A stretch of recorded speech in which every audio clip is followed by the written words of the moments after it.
shortly.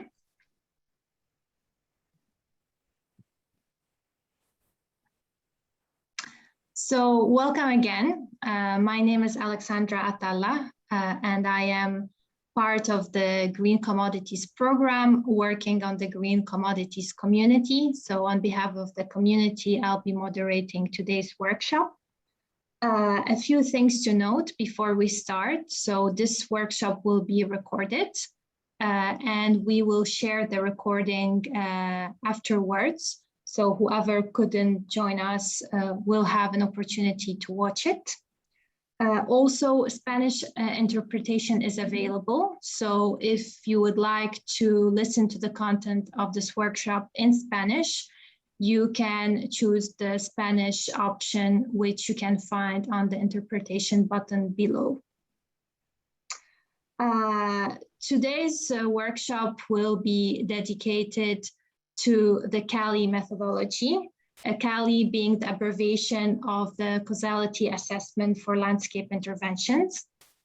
This methodology has been developed by UNDP within the framework of the Good Growth Partnership to help, and its main purpose is to help practitioners deepen their understanding of the causal pathways through which their intervention are or are not contributing to reducing deforestation and at landscape and jurisdictional levels.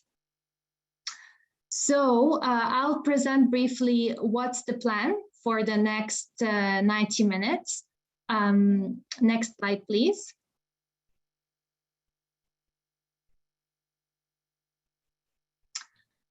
So today, our objective is first to present to you and to convey the value added that CALI can bring to ongoing projects and programs aimed at reducing deforestation at landscape or jurisdictional level. And secondly, as this methodology is not yet finalized, hopefully this workshop will be also an opportunity for you to contribute through your comments, suggestions, and feedback to the refinement and finalization process. So very shortly, I'll hand over to our presenter, Andrea Bina. Andrea is leading the monitoring and evaluation work for the Green Commodities program at UNDP, and he will present in more details, of course, the added value and the purpose of CALI, including the overview of the methodology itself. This will be followed by a Q&A session. Afterwards, we'll move into a paired discussion where you'll be able to discuss with another practitioner with whom you don't work on a daily basis the benefits of applying CALI in your projects. This will be a brief breakout room of 10 minutes, and we encourage you to stay. And also, if you prefer to be paired with another practitioner and speak Spanish, please do type Spanish in the chat box. So we'll prepare the breakout rooms accordingly. So afterwards, Andrea will present the lessons learned and challenges of applying the CALI in Paraguay, Indonesia, and Liberia. This is based on the pilots that have been done in those countries. And the final part will be sharing with you the next steps about the finalization process of the methodology, and we'll end the workshop with a learning poll and an overview of what's happening, what events we're having as part of the Green Commodities community in the next 2 months. Okay, and without further ado, welcome, Andrea. And the floor is yours. Thank you very much, Alex, and good to see you all joining this workshop. Some familiar and some less familiar names and faces. Happy to guide you through this next 1 hour and a little longer. And just to get you started, we wanted to start with a quick poll and ask you a few questions about how they usually reflect about implementation throughout, and like the effectiveness of your interventions throughout implementation. So Federica, if you can start the poll, we have a few questions for you to engage with. The first one is that we would like to understand how often do you pause and reflect on whether you're doing what you're doing is actually being effective and leading you to achieve your project outcomes and your project goal. So are you contributing to achieve the impact that you want to achieve? Is your theory of change validated, and is it still relevant, which is also an important question. Do you stop and reflect about that? And then we would like to know, like, through what means you usually engage in this reflection, and what kind of evidence you usually base the assessment on.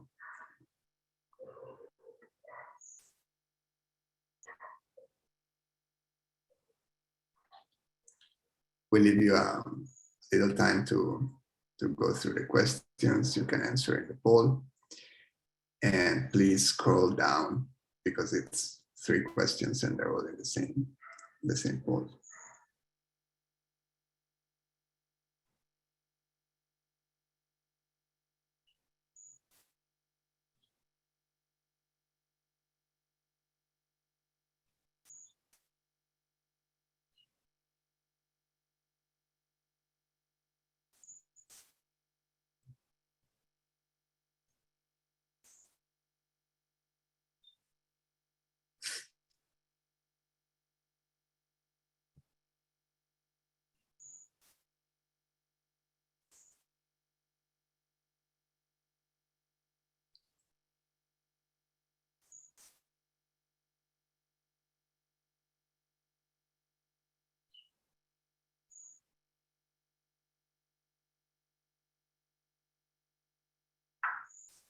When it says please elaborate, I mean, if you have any, of course, this is not so exhaustive.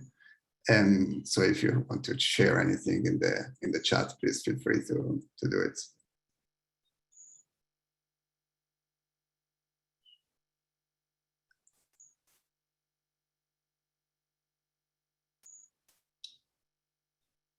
All right, I see we got quite a few answers in already.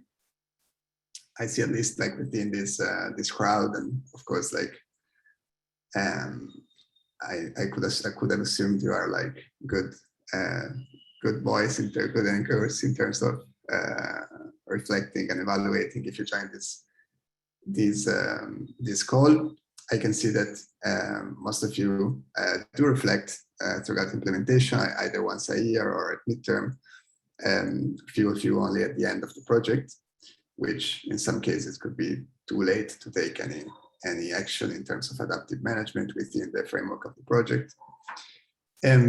But yes, very good that many of you already have internal reviews separate from midterm and terminal evaluation. You commission also external assessments, which is very, very positive. And I only see that few of you instead selected context monitoring data in terms of evidence on which you base the assessment.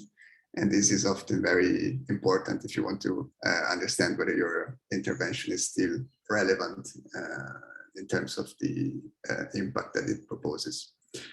But anyway, this was just to get started. And yes, I think we can close the poll, Fede. Did everybody see the results, or was it only us? Everyone saw the results. Okay, great. All right.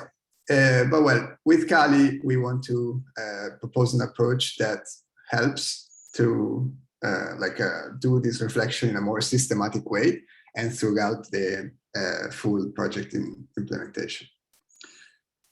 So why CALI? Why the Causality Assessment for Landscape Interventions? The main objective is that we wanted to, as I was saying, we wanted to create a tool, create like system and a tool to support adaptive management for impact, and in particular for reducing like interventions that are aiming to reduce deforestation in a specific landscape.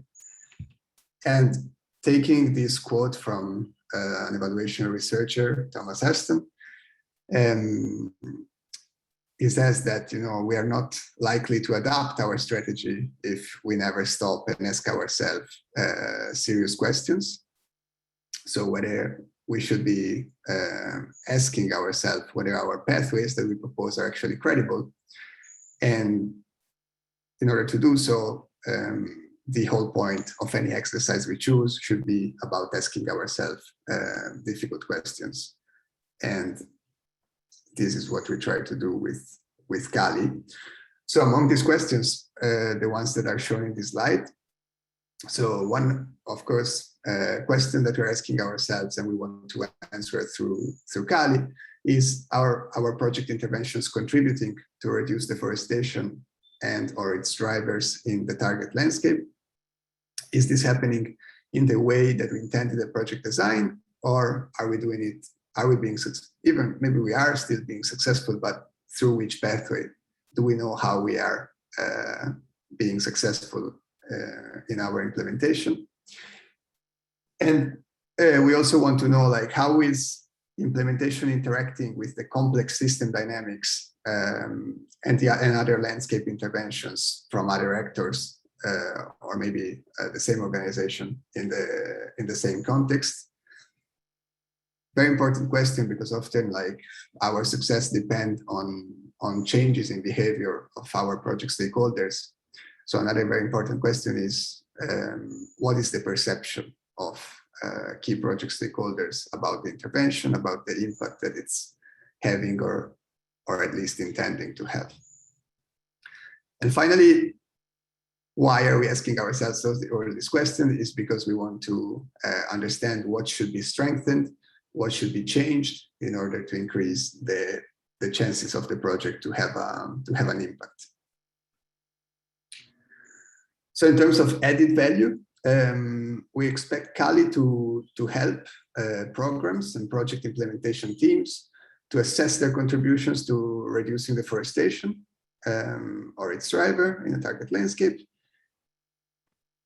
And so, as I was saying, support systemic and systematic reflection about the validity of the theory of change by deepening the understanding of the causal pathways through which the project interventions are contributing or not to reduce deforestation or its drivers at landscape level.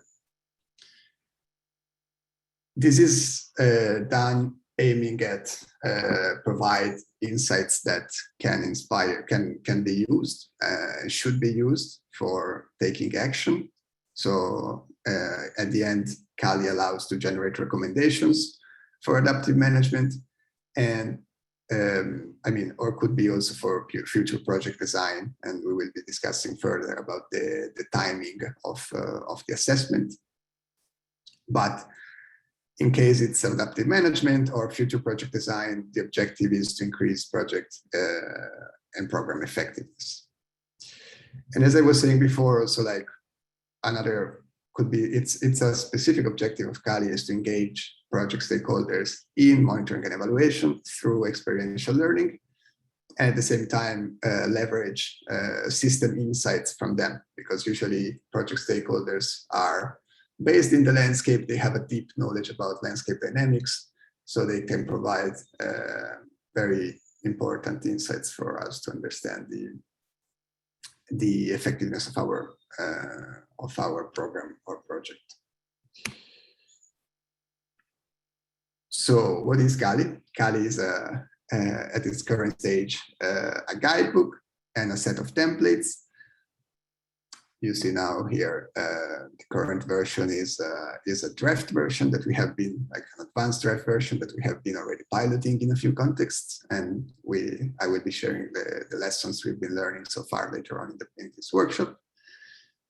But yes, the final final version of CALI is expected to be released early 2022.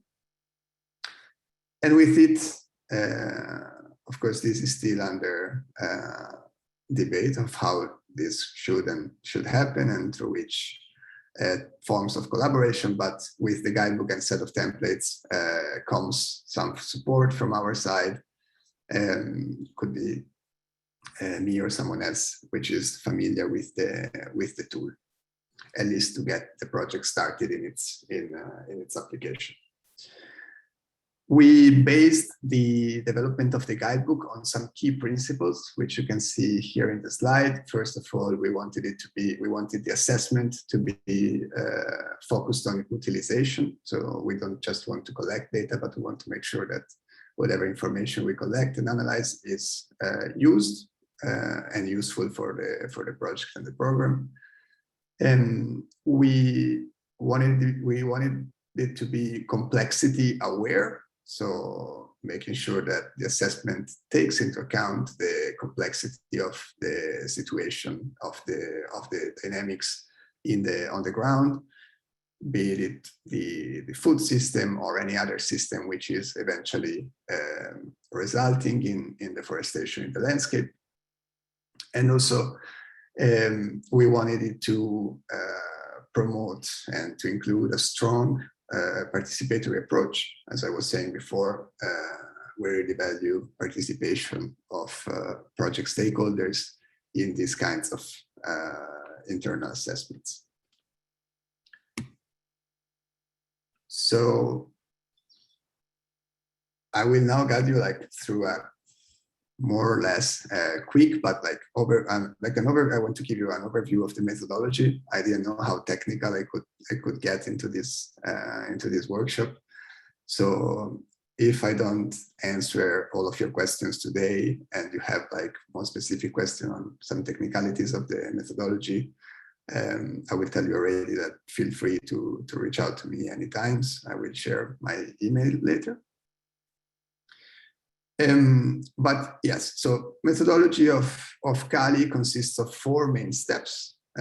We also try to include, of course, mixed methods within the methodology, so quantitative and qualitative methods. There are at least 2 main phases covering these 4 steps. So scoping, we have the first 2 steps are scoping and situation analysis, and I will explain more in depth in the next few minutes about what each step entails.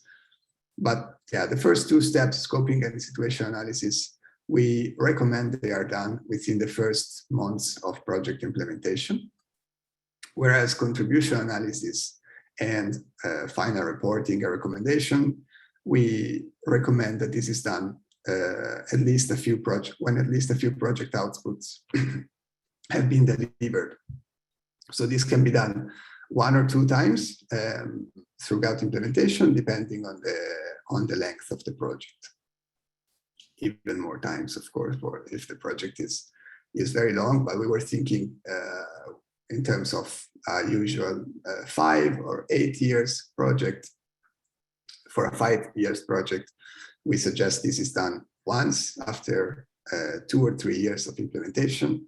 And for an, let's say, 8 years project, which is more rare, this could be done a couple of times after 2, 3, and then maybe 5 and 6 years of project implementation. Of course, this can also be done, as I was saying before, at the very end of the project, in case you want to take on learnings for future programming. So it's quite flexible in terms of its application. One requirement, it's not really a requirement, because we learned that it's possible to do it also when outputs have not been delivered yet. But of course, if at least a few project outputs are delivered, this helps the assessment, and I will show you later why.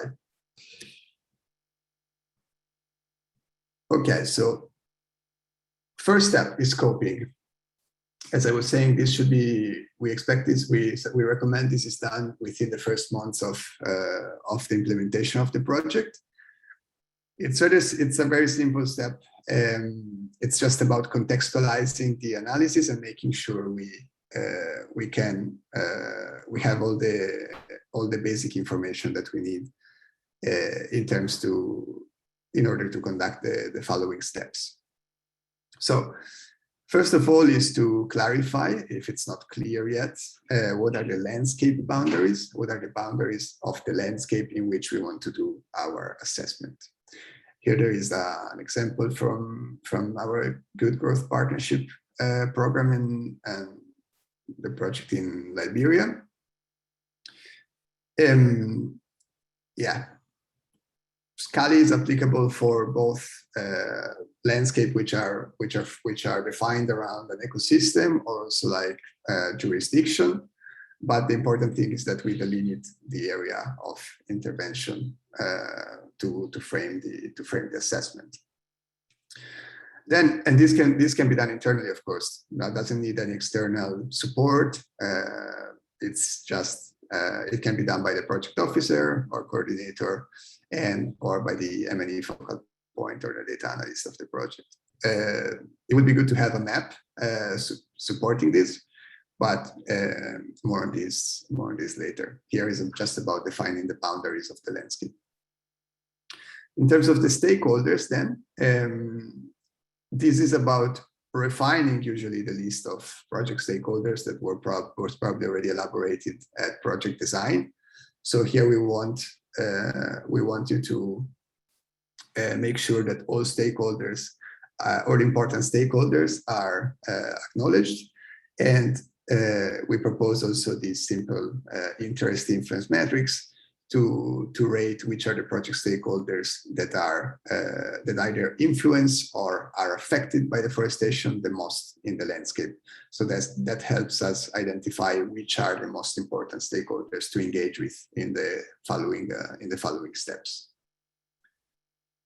Again, this can be done, of course, internally by the project officer or any other project personnel. Then we move to situation analysis. Situation analysis also, we suggest it's done within the first months of project implementation. Why? Because we really think that this also helps to ensure that the project team thoroughly understands the project's theory of change. In many cases, the project team is hired and just moves straight into implementation, and we really think that this can be a helpful exercise for the whole team to really understand what the project set out to do and to achieve. And also, of course, sets us a situation analysis, sets a baseline for the following years and following stages to come. So this consists of 4 steps. The first step is about mapping forest cover. So we want the project to have to either, if it was already done at project design, to update this information or to do it anew. But we need to make sure that there is a mapping of forest cover in the landscape, and also the deforestation trends in the landscape. So it's great here if this can be done through GIS, so that there is a map that shows what is the current situation with the stock of forest cover in the landscape, and also the flow, which is deforestation, to use like some system terminology in the landscape. This will help to assess any changes later when we do the contribution analysis stage. Again, this can be done internally by the M&E focal point or data analyst of the project. Then system mapping, it's the following step. This is something that we really recommend that everybody does it.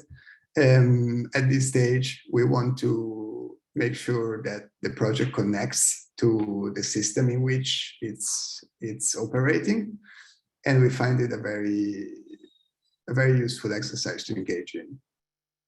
Of course, it's a bit more complicated. So in case, this can be done. There is a guide as part of CALI. There is a guide, so anybody can do the system mapping themselves and engaging stakeholders as well. However, our experience tells us that it's better to hire some external facilitation here. And yes, we have been working with different professionals in the past who are experienced on this, so we can also suggest some help from outside. This can be done more or less participatorily. We suggest the more participatorily, of course, the more insights you get about the system dynamics and what's happening and you get like a clearer picture of the system that is leading to deforestation in the landscape. So this is an exercise that we really find valuable and important for the whole analysis and the whole assessment. Then we suggest that the team looks at the landscape interventions and codependencies. So look at interventions which are implemented by other organizations in the landscape. This is important to do again within the first months of project implementation, because we think that this really helps to identify any synergies, any duplication of efforts, if any, and correct them, and also helps us to identify potential opportunities for partnerships and collaboration with other organizations which have similar objectives and similar goals in the landscape where we are operating. Finally, the last step of the situation analysis is to make sure that a quantitative baseline is developed. This is usually something that needs to be done anyways in terms of the monitoring requirements of the project.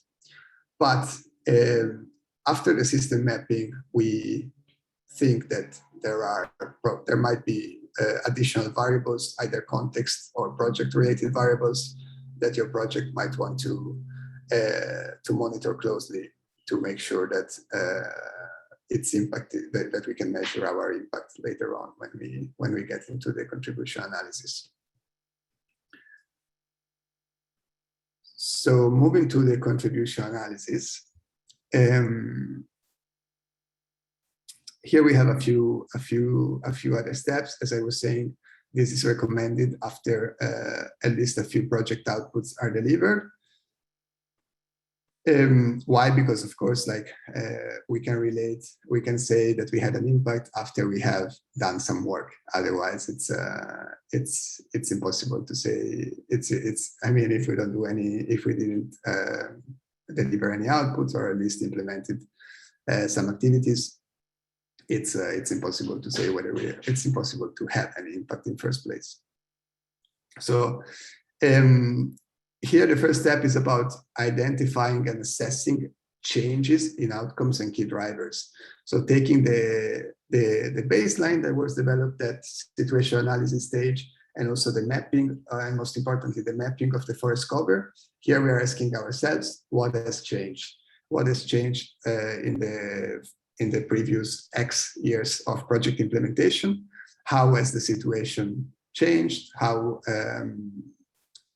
is forest cover and deforestation evolving in the landscape since the time when we set off to implement our project? Again, this can be done internally by the M&A focal point or the data analyst. And this is really like collecting information that frames the overall assessment, context information, and also reviewing our internal monitoring information in terms of the outcomes that we set to achieve. Then we propose then we start with the actual assessment. So usually we have been doing this through a workshop. So the following steps from 3.2 to 3.6, we suggest these are done in a 2 days workshop, when possible in person, because we're realizing that gives better results, or that could give better results. But it could be done also virtually over a few sessions. The idea and the goal that we we set for ourselves is to engage all stakeholders in a conversation setting. So we recommend that all key project stakeholders are invited, representatives from all key project stakeholders are invited to this workshop, and this starts off with like an icebreaker, which is this perceived impact rating exercise. Here we suggest a methodology through which, a simple methodology through which the stakeholders share and quantify their initial perceptions about the contributions of the project interventions to system change and decreasing deforestation in the landscape or jurisdiction where we are operating.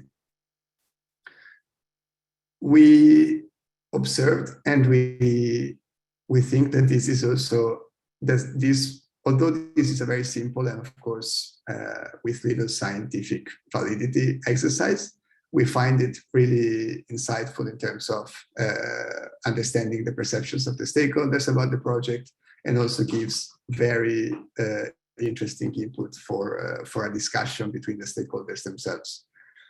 So we value, of course, this exercise. Then this helps also to develop contribution claims.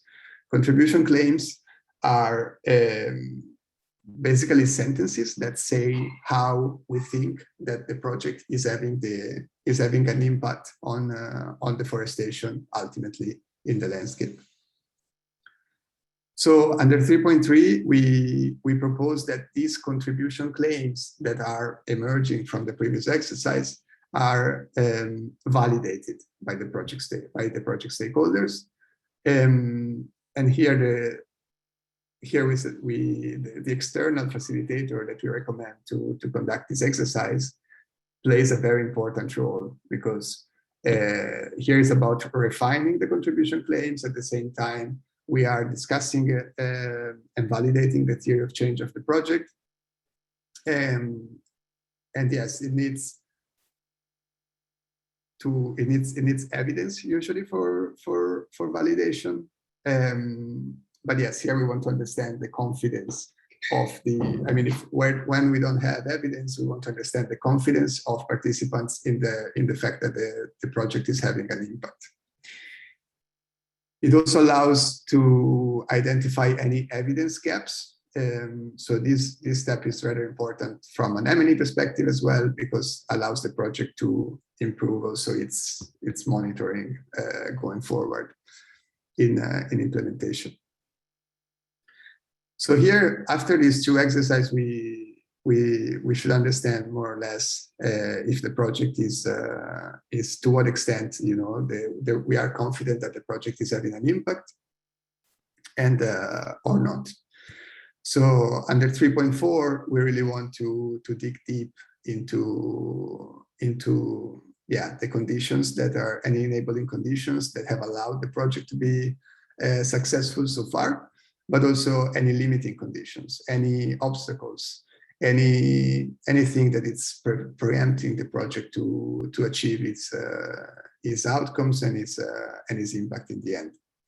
So again, I mean, here I'm just presenting it into a paragraph, a short paragraph, but it's a systematic step where key inputs and also external condition are assessed systematically by the stakeholders with the help of a facilitator to understand what factors can be changed in terms in order for the project to be more impactful. Finally, we suggest the impact rating are refined. So stakeholders, after engaging in this whole reflection about the project impact and causality, then they might have changed their opinion about whether the project is being impactful or not. So here we just suggest they refine the ratings. And finally, very important, we promote a discussion between facilitated discussion between the stakeholders about what came out on the assessment. So here they also have a chance to discuss their opinions about the theory of change, or how to overcome some barriers that have been identified. It could be a chance to upgrade the system up if any additional insights come up about the dynamics, the system dynamics in the landscape where the project is operating. Or another, if everything, if the assessment is very positive, it could be interesting to discuss the sustainability of the project and the changes that we have been supporting. Finally, reporting a recommendation. Here we promote we provide a template and different steps that the facilitator should go through when developing a final report with recommendations together with the project team about what can be done to improve.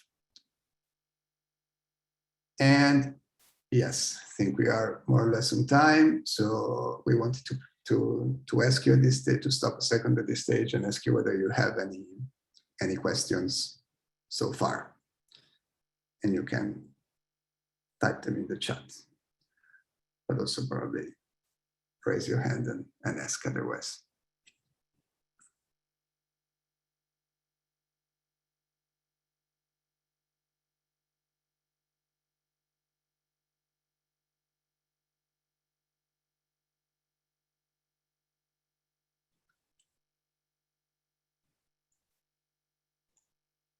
I have a question from Maria. Hi, should I ask? Yeah, go for it. Hi, Maria.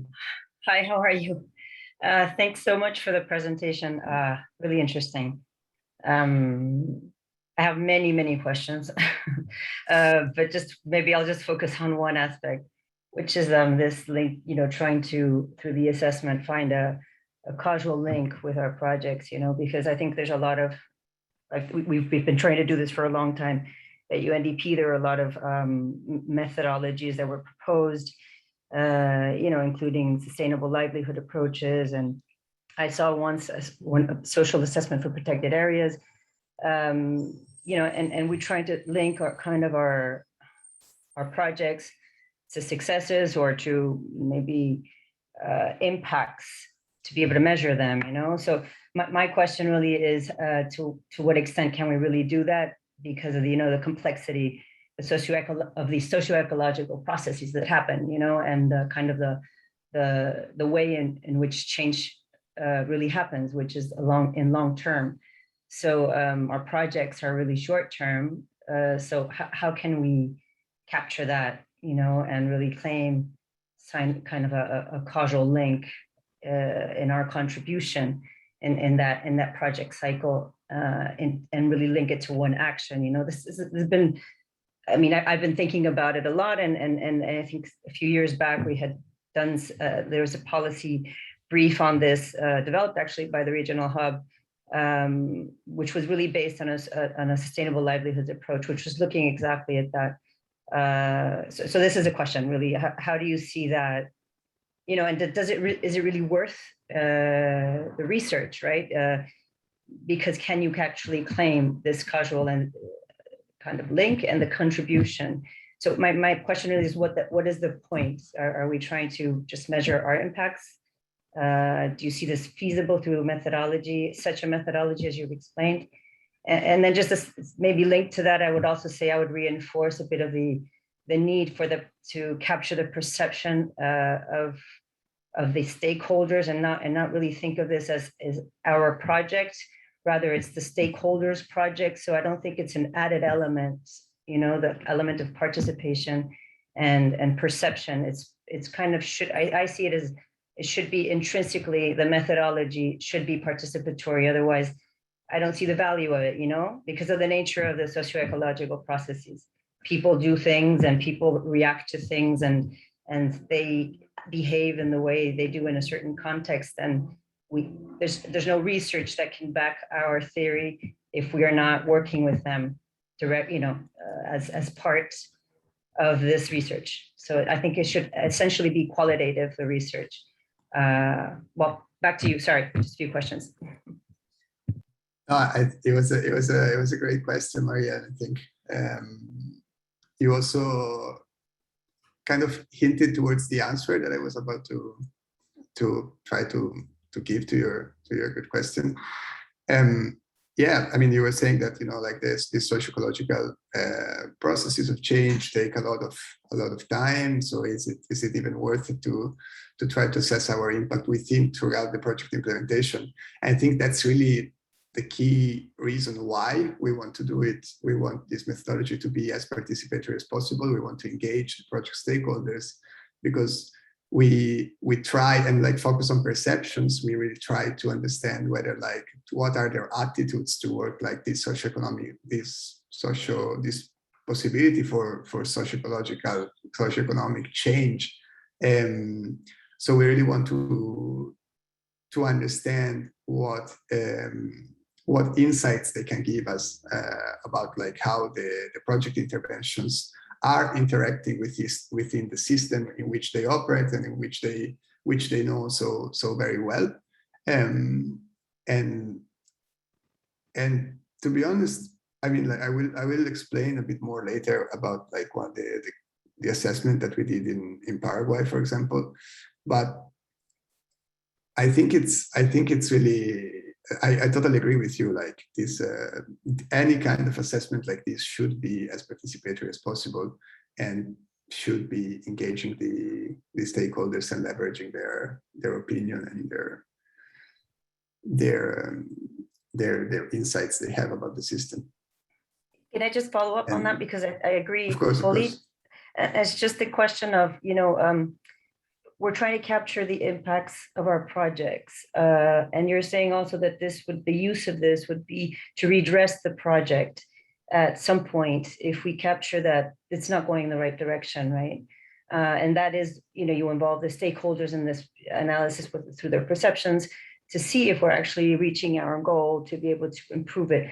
Our project cycles are very short. And I think that element of capturing the perception and using the right theory of change, I don't know if there's a point in redressing that once we're in the project. I think it's really important to get the theory of change right at the outset. And so I think all of the stress of working with the stakeholders should be put in the design phase, which right now is very weak in our project. So I fully agree with what you're saying.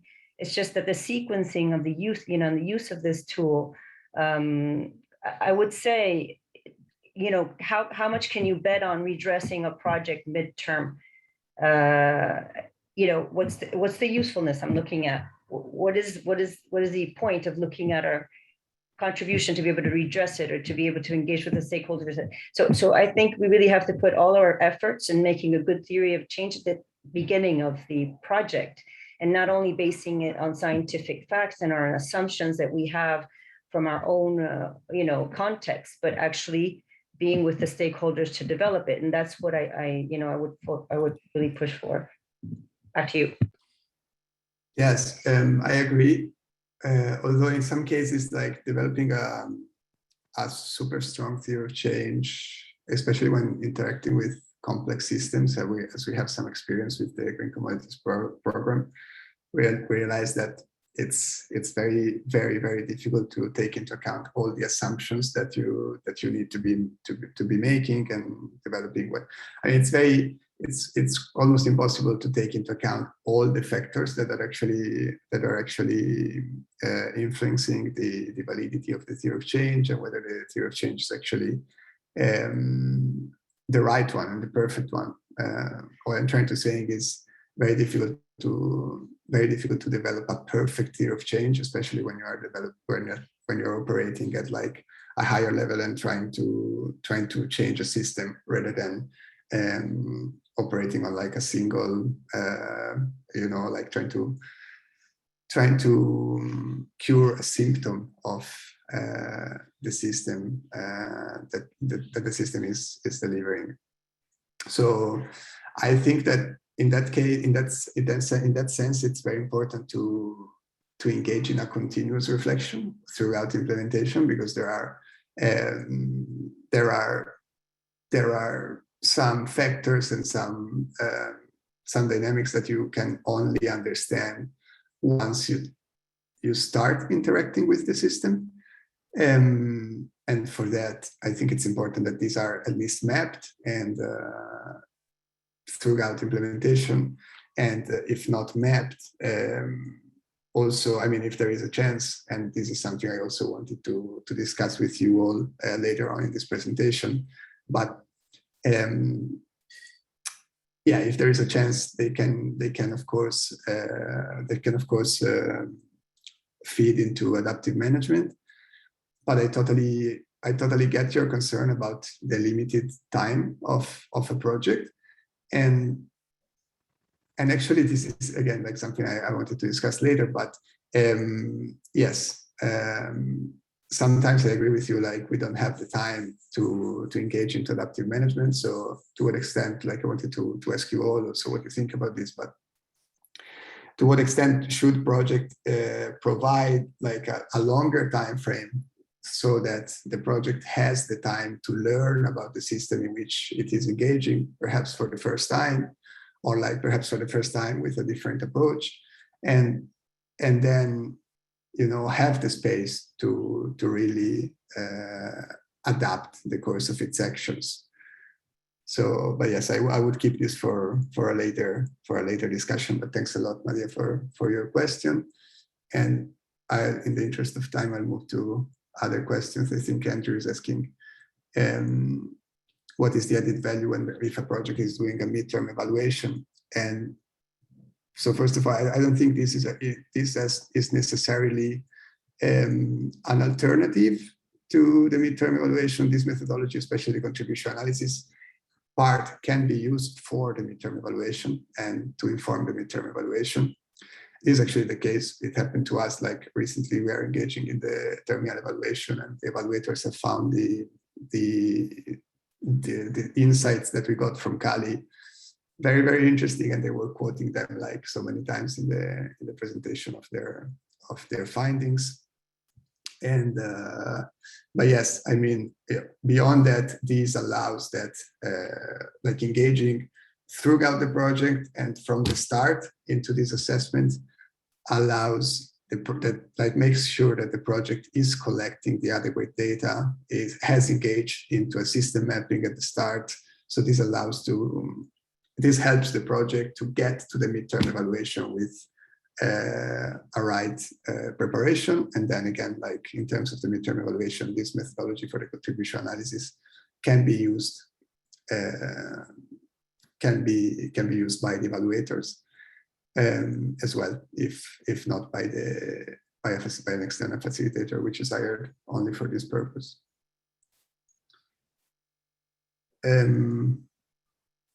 Okay, so I guess we can move to our discussion if no other questions. So at this stage we were suggesting that you would be discussing in pairs how CALI, and you know, also considering the good input from Maria and what we have just discussed, like could CALI be useful for your project and your program? Why and why not? And then if you have time, also what did you like about the methodology? What you think could be improved? And what I want to ask you is, please, one person it would be good if one person take notes about your conversation. And then if you could post in the chat when you come back in plenary. It doesn't have to be anything too long, just a few bullets. This is going to be really helpful for us as we continue to develop the tool. So Alex and Fede, can we organize the breakout rooms? Yes, in 10 seconds, you are going to be assigned a breakout room. Thank you. Thanks a lot.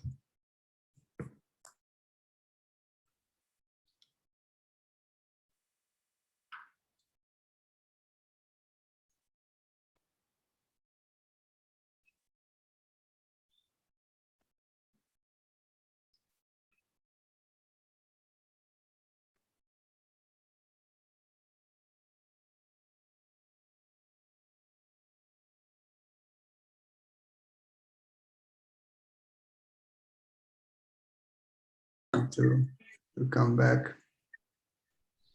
Hola a todos. Hola, sí.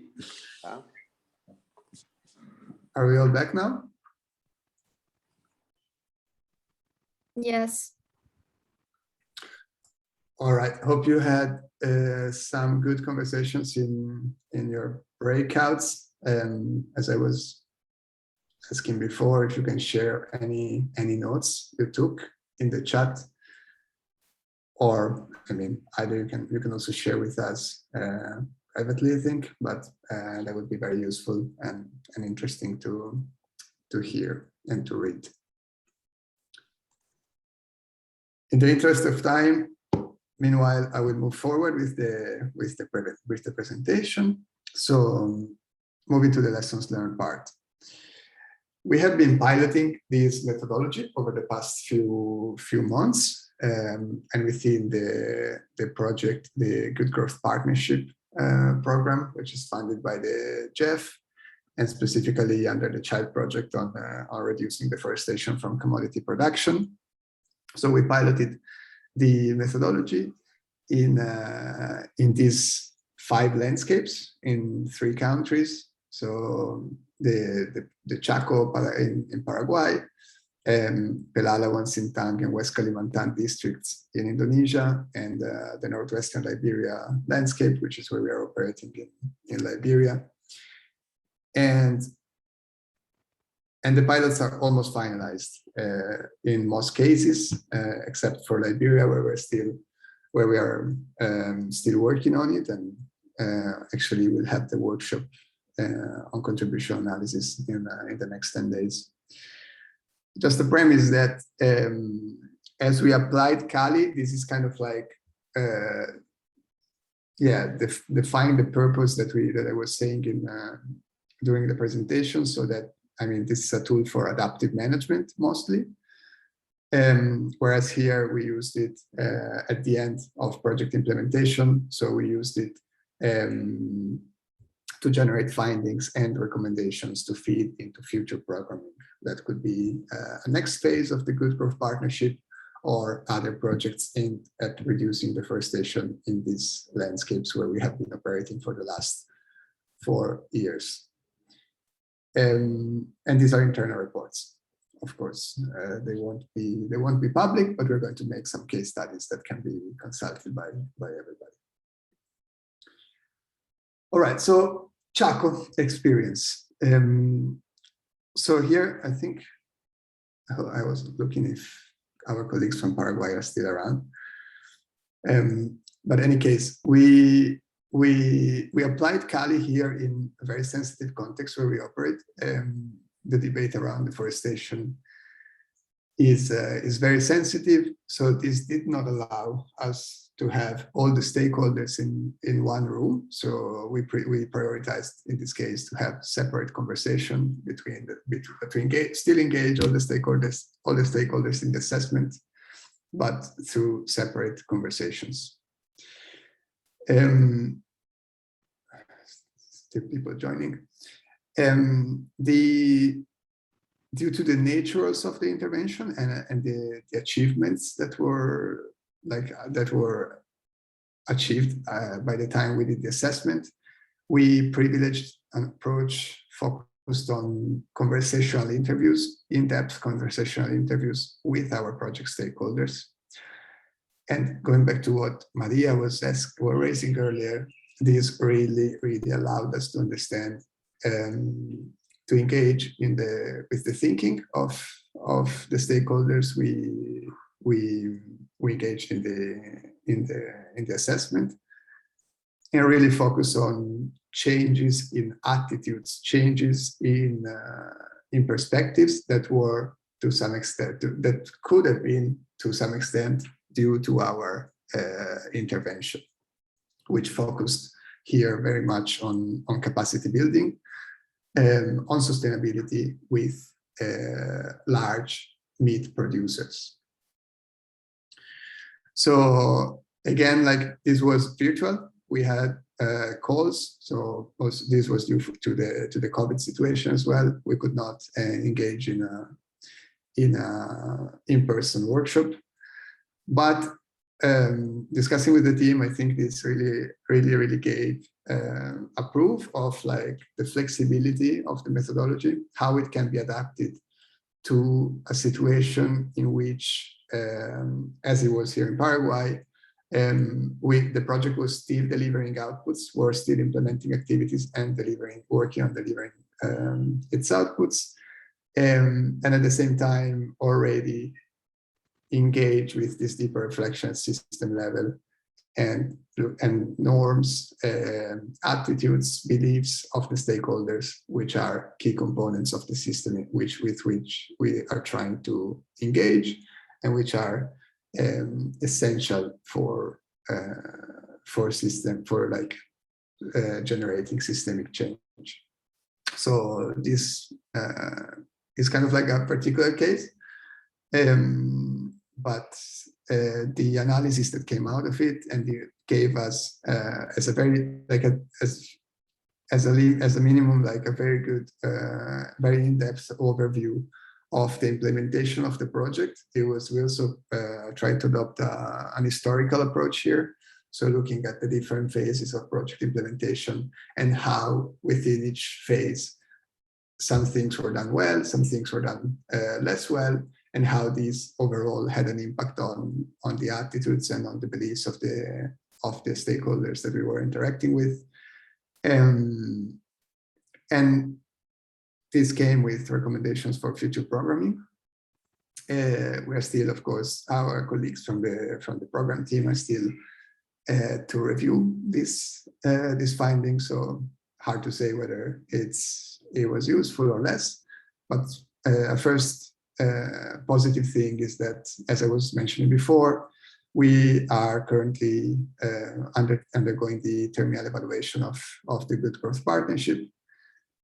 And the CALI report was mentioned really many times, and it seemed like it gave a lot of good insights to the external evaluators that allowed them to add nuances to their evaluation of the project. Indonesia, here it's being we follow like a more traditional approach, so like the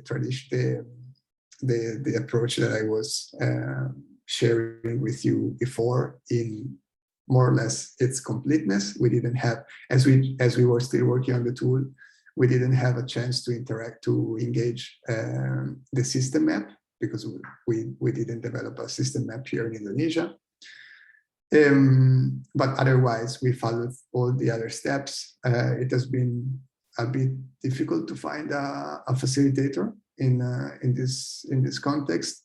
Also, the UNDP procurement process took a long time, and despite that, was still ineffective because it really depends on how good you do outreach. But finally, we awarded the contract to a team that was leading the assessment in this case, because it was spanning over three landscapes.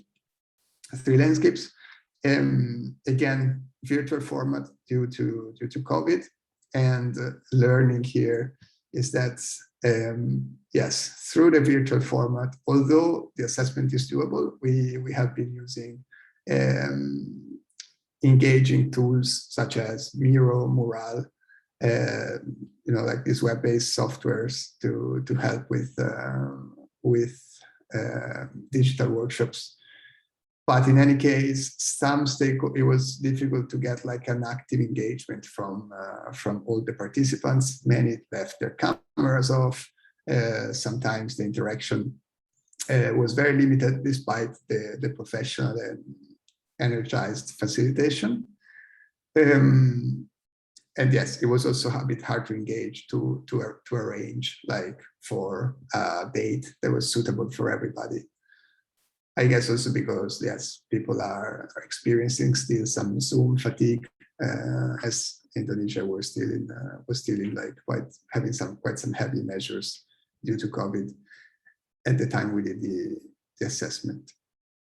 The reports just came in. They are very, very rich in information. I scanned them through already, and the recommendation to me seemed to be based on findings from the assessment. And again, which is like what we were aiming for.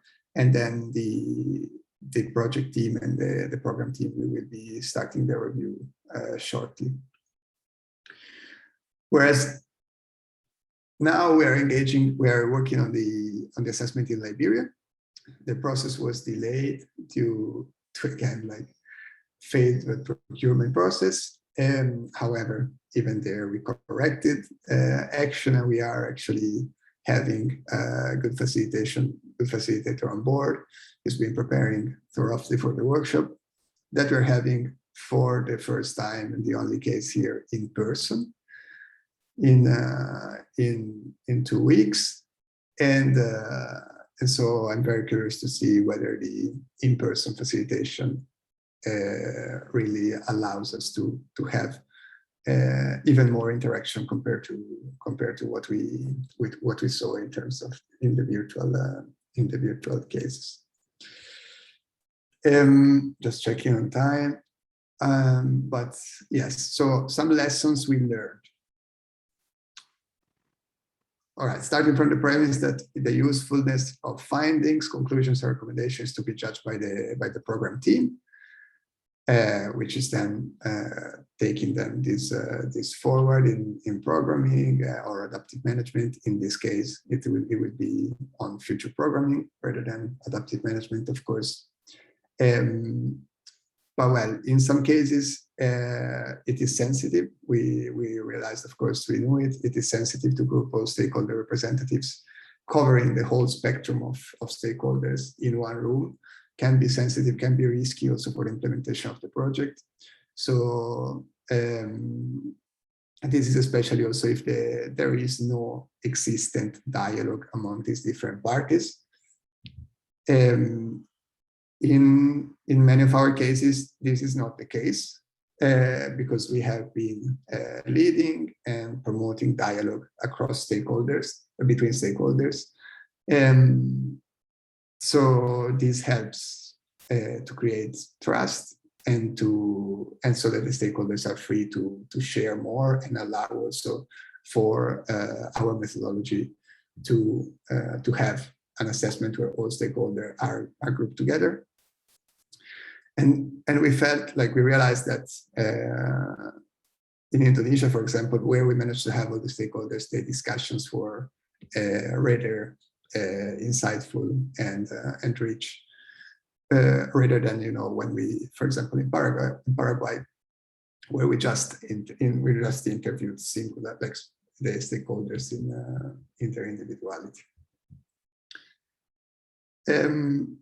There are different levels of achievements, connecting again with also what we were saying with Maria before, across different countries. This affects the implementation of the CALI methodology. Some countries were more advanced, apologies, in their implementation. Others were still delivering the latest outputs. Nevertheless, the methodology proved to be adaptable to these different implementation contexts, as well as to virtual and in-person formats, although in person we are still experiencing it in Liberia.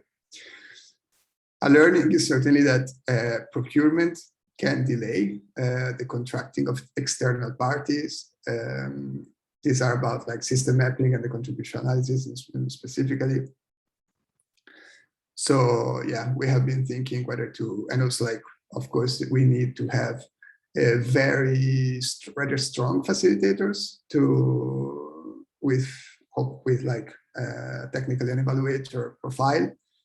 We need critical thinking. We need them to do the causality assessment, looking at the evidence that is needed to validate the contribution claims that you're making. And this can be, of course, more than costly, hard to find from experience. So perhaps we will be looking into developing a roster and see whether we can support country teams through sharing, through already sharing like profiles that are suitable for this exercise, which is quite critical indeed. Finally, yes, limited participation in virtual settings. So in some cases, so we are going to see whether in the in-person workshop, to what extent, like I'm really curious to see like what is the difference in terms of engagement between these two formats, and whether that allows us to say that, yeah, we should really go for in-person settings, or whether we could still promote the virtual application of the workshop. Okay, I wanted to open the floor here if there are any questions on the learnings, and thanks for sharing the notes from your breakout rooms. We will definitely look into them later. But yes, if you have any questions now on the lessons learned, on the experiences we shared, and otherwise, and this was actually the prompt I had, we could even continue the conversations we were having with Maria earlier on yes, what is the good timing for the contribution analysis, given that what is the right timing, given that the projects often are very short in time and they don't have yes, there might not be the chance to act in terms of adaptive management, given also like the lack of flexibility in funding. So yeah, over to you if you have any questions, or if you want to share more about this conversation.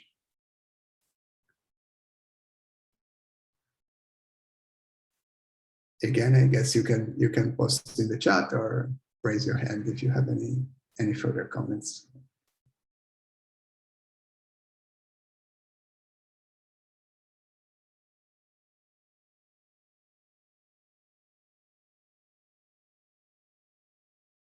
I see Maria is writing in the chat, our theory of change and problem analysis should be developed with thorough stakeholder participation. This can only happen if the design phase is longer and funded and focused on this. However, our projects are not developed like this. And here we are, of course, sharing the UNDP experience. So the issue is really about how our projects are designed. Using CALI during project implementation could have less value because redressing our projects and changing log frames is quite difficult. I think, I mean, I relate with, I certainly relate, and I also want to hear if others from the audience have other opinions, but I relate with this. But our log frames are difficult to change because of the institutional framework in which we operate, where, like UNDP has some policies, some rules that could be changed. Donors have their own policies and rules that could be changed. So, I think this is not, I wonder whether we should just, take it for granted that we're working in this institutional within this institutional framework, and then say, okay, this can be done, this cannot be done, or whether, we can still advocate for like a more flexible context in which we could actually, that promotes learning, that promotes reflection, that promotes adaptive management, and that,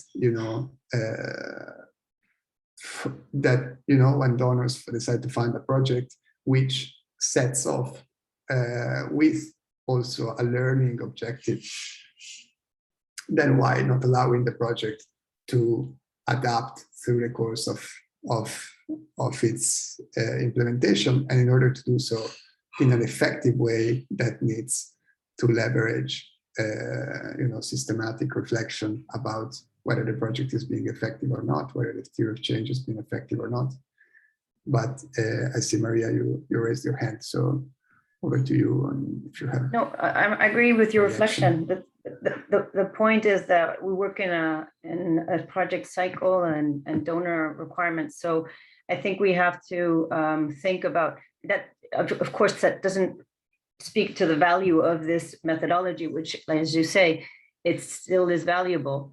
If I'm thinking of whether it can be applied in our project cycles and if it's useful is different, but I agree that we should change and try to have that project cycle change. We need a longer design phase. I don't think it makes that much sense to apply this in the implementation phase because of the current rigidities and limitations of our project cycle and donor requirements. But I do think it's extremely valuable to have this information for every project. That's why in one of my comments, I said what's very similar to this type of information when we can use it, and it is one of the requirements, is the social and environmental impact assessment, which we apply now only to projects that have risks of substantial and high risk projects, but that gives us the whole body of that report is on the ground information, which is participatory, qualitative and involving the stakeholders, and that report, that assessment and report gives so much rich information to our projects that we should have had from the outset, which we don't have, and we only do it every so often when we find a risk. So this that you're saying, I would say, should be applied at the outset of every project, because this gives you the elements that you need to design it well. So the value for me is at the design phase, because then you don't have to go back and change your theory of change 3 years into implementation. The point of knowing all of this and involving the stakeholders is to design a good project, not to redress it 4 years in its implementation. You see what I mean? So I do see the value of the methodology. At the same time, I do think it's similar to other methodologies that are out there and could be just very easily used, like sustainable livelihoods approaches, rapid rural appraisals, or other types of methodologies that are out there to get all of this information you need and the participation of stakeholders. So back to you. Thank you, Maria. Very useful, and I'm actually happy to continue this conversation in between the two of us.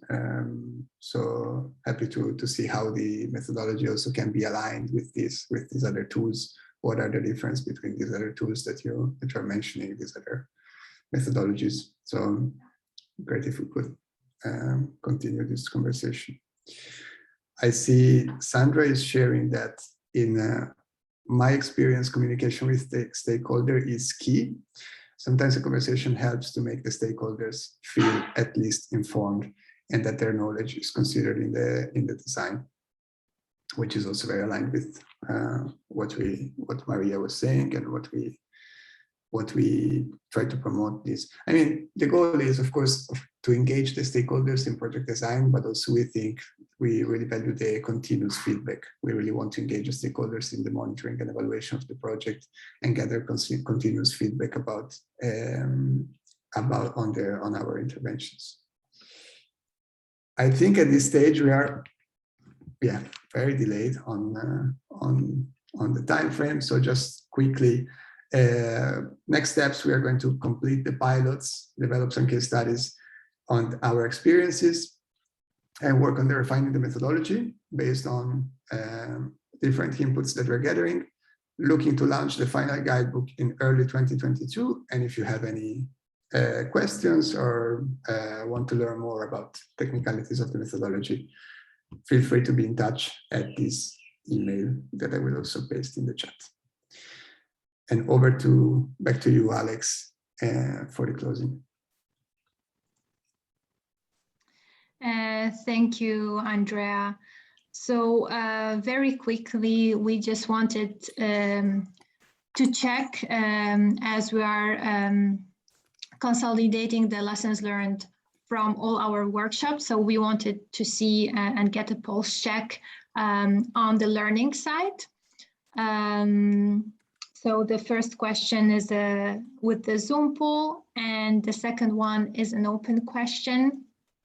So if you would like to contribute and share one thing that you would do differently in your project or work based on what you have learned in this workshop. I'm aware that many contributions were already shared in the chat box, but if there is anything additional that you would like to mention, please do share with us.